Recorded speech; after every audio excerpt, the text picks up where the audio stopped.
So hello বন্ধুরা, চলে এলাম আজকের ভিডিও নিয়ে। তো কালকে তোমরা দেখতেই পেলে জল ভরা আর ঠাকুর আনা, সেগুলো আমরা কালকে নিয়ে এসেছি। আর আজকে হচ্ছে সন্ধ্যা আরতি হয়ে গেছে, কিন্তু আমি দেখানোর টাইমই পাইনি। আর এত ভিড়ের মধ্যে না আমি দেখাতে মনেই ছিল না আর কি, আনন্দেই মত্ত হয়ে গেছিলাম, এটাই হচ্ছে মেন কথা। আর সেই ক্লিপগুলোই নেওয়া হয়নি। আর এই দেখো এখন হচ্ছে তাও রাত্রি কটা বাজবে, রাত্রি এখন বাজে 11:30 12টার মতো বাজে। তো এখানে আসর পুরো ভর্তি হয়ে গেছিলো, কিন্তু এখন তো পুরো ফাঁকা হয়ে গেছে, শুধু বাড়ির লোকজনই আছে। আর এখানে দেখো কালকে যেহেতু ভোগ, তো এখানে দেখো আমাদের সবাই মিলে, আমরাও কাটবো, সবাই মিলে এখন হচ্ছে সব মেয়েরা বউরা মিলে হচ্ছে এখন সবজি কাটা হবে। কারণ কি কালকে হচ্ছে আর ঠাকুরের ভোগ। তো চলো, এই দেখো আমার কাকাই মেশো সবাই হচ্ছে মিলে এই দেখো সবজিগুলো এনে দিচ্ছে ও পাশ থেকে এ পাশে। আর এই দেখো সবাই মিলে আনন্দ করছে, কত আনন্দ হচ্ছে। এখন বাজে দেখো রাত্রি 12টার মতো। তো এখনও দেখো সবাই মিলে কীর্তন, সারা রাত কীর্তন হবে। আর কাল সকালে হচ্ছে, আজকে সকাল থেকে কীর্তন শুরু হয়েছে, কালকে রাতে তো ঠাকুর এসেছে, আর আজকে সকাল থেকে কীর্তন ধরা হয়েছে সকাল 6টা থেকে। আর সারাদিন কীর্তন হলেও আমি দেখাবো যে ক্লিপই নেইনি, জানো তো। তো সরি সবার কাছে, আমি ক্লিপই নিতে ভুলে গেছিলাম, তো সেই জন্যই আর কি। তো এই দেখো একদম রাতে এসে আবার ক্লিপ নিলাম। তো চলো এই দেখে নাও, সবাই মিলে নাচানাচি করছে। আর চলো তোমাদেরকে দেখাচ্ছি সবাই মিলে সবজি কাটছি কি করে।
সারা রাত কীর্তন হয়েছে বন্ধুরা, আমি তারপর চলে গেছিলাম সবজি কাটতে, তোরা ভিডিও করা হয়নি।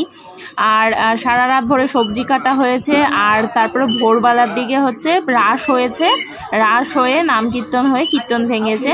আর এখন হচ্ছে দেখো দুপুর হয়ে গেছে, আমি ক্লিপ নিচ্ছি, এখন দুপুর হয়ে গেছে প্রায়। আমরা স্নান টান করে এই যে ভোগের এখানে লেগে পড়েছিলাম, তো সেই জন্য আর ভিডিও করা হয়নি। আর এখন দেখো ভোগ লেগে গেছে, এখন হচ্ছে ভোগ আরতি হবে, তো তোমরা দেখতে থাকো। হ্যাঁ মাঝখানে থাক।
এখন দেখে নাও, আমাদের এটা হচ্ছে ভোগের পরের দিন দুপুরবেলা আমাদের কুঞ্জ ভাঙ্গা, ঠাকুর মন্দিরে তোলা, আর এগুলো হচ্ছে আমাদের রং খেলার ভিডিও, মানে ফটো। ভিডিও তো করা হয়নি, রং খেলার সময় মোবাইলে বের করা হয়নি, জাস্ট কয়েকটা ফটো ক্লিক করা হয়েছিল, সেগুলোই তোমরা দেখে নাও।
তো চলো বন্ধুরা, আজকের ভিডিওটা এখানেই শেষ হলো, আর আমাদের কীর্তনের ভিডিও এখানেই শেষ হলো। আবার পরের বার তোমাদের সঙ্গে আরও ভালোভাবে আমাদের কীর্তনের ভিডিও শেয়ার করব। সবাই ভালো থেকো, সুস্থ থেকো, আর এভাবেই আমাদের পাশে থেকো। চলো, টাটা।